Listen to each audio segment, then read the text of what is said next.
ಮಹಾತ್ಮ ಗಾಂಧೀಜಿ ಸ್ಥಾಪನೆ ಮಾಡಿದ ಕಾಂಗ್ರೆಸ್ ಪಕ್ಷ. ಮಾತಿದ್ರೆ ಗಾಂಧಿ ತತ್ವದ ಗಾಂಧೀಜಿ ಏನ್ ಹೇಳಿದ್ರು? ಮೊನ್ನೆ ಅಷ್ಟೇ ನರೇಗಾ ವಿಚಾರದಲ್ಲಿ ಸಿದ್ದರಾಮಯ್ಯ ಡಿ ಕೆ ಮತ್ತೆ ಇಬ್ರು ಯಾವತ್ತು ಹೂ ಹಾಕೋದು ಗಾಂಧೀಜಿ ಫೋಟೋಗೆ? ಗಾಂಧಿ ಜಯಂತಿ ಇದೆ. ಸ್ವಲ್ಪ ಅಡ್ವಾನ್ಸ್ ಹಾಕ್ಬಿಡಿ ಸರಿ. ಬಾಪು ನಮ್ಮನ್ನು ಕ್ಷಮಿಸು ಅಂತ ಎಕ್ಸ್ಟ್ರಾ ಹೂ ಹಾಕ್ಬಿಡಿ ಹೇಳ್ತೀವಿ. ನೀವು ಹೇಳಿದ್ದೊಂದು ನಾವು ಮಾಡ್ತೀವಿ. ಅದೇ ಅಲ್ಲ, ಮೊನ್ನೆ ಅಷ್ಟೇ ಮನ್ರೇಗಾ ವಿಚಾರದಲ್ಲಿ ಹೋರಾಟ ಮಾಡಿದ್ರು, ಅವನ ಹೆಸರು ಬದಲಾವಣೆ ಮಾಡಿ ಗಾಂಧೀಜಿ ಅಂತಂದ್ರು.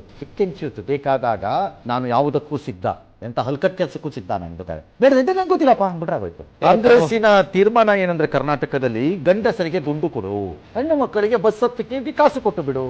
ಕರ್ನಾಟಕ ಹಾಳು ಮಾಡಕ್ಕೆ ಇದಕ್ಕಿಂತ ಕೆಮಿಸ್ಟ್ರಿ ಏನಾದ್ರು ಬೇಕಾ? ಇದಕ್ಕಿಂತ ಏನಾದ್ರು ಬೇಕಾ? ಇನ್ನು ಕೆಮಿಸ್ಟ್ರಿ ಮಹಿಳಾ ಸಬಲೀಕರಣದ ಬಗ್ಗೆ ಮಹಿಳಾ ಸಬಲೀಕರಣ ಇದು. ಅದೇನದು ಗುಂಡಾಕ್ಸುವುದು ಸಬಲೀಕರಣನೇ. ಏನ್ ರೋಷ ಬರುತ್ತೆ ಗುಂಡಾಕ್ತಾಗ ಗಂಡಸಿಗೆ? ಸಬಲೀಕರಣ ಅಲ್ವೇ ಅದು? ಪುರುಷರ ಸಬಲೀಕರಣ ಯೋಗ್ಯತೆ ಇದ್ದಾರೆ. ಕಾಂಗ್ರೆಸ್ ಪಕ್ಷ ಗಾಂಧೀಜಿ ಹೆಸರೊಳಕ್ಕೆ ಅಯೋಗ್ಯರ್ತ ಇದು ತರ ಎತ್ತೀರಿ. ಹೇಳಕ್ ಬರ್ತೀರಾ ಗಾಂಧೀಜಿ ಹೆಸರನ್ನ? ನೀವು ಜೋಕರ್ಗಳು ನೀವು ಕಾಂಗ್ರೆಸ್ನಲ್ಲಿ. ಹೇಳ್ತೀನಿ, ಒಂದು ಕಡೆ ಮದ್ಯಪಾನ ನಿಯಂತ್ರಣ ಮಂಡಳಿ ಅಂತೆ, ಅದಕ್ಕೊಬ್ಬ ಅಧ್ಯಕ್ಷ ಅಂತೆ, ಕೆಲ್ಸಕ್ಕೆ ಬರಲ್ದೆ, ಅದಕ್ಕೊಂದು ದುಡ್ಡು, ಅದಕ್ಕೊಂದು ಆಫೀಸ್ ಅಂತೆ, ಇಲ್ಲಿ ಬಾಳೆಗಳಿಗೆ ಲೈಸೆನ್ಸ್ ಕೊಡ್ತಾರಂತೆ.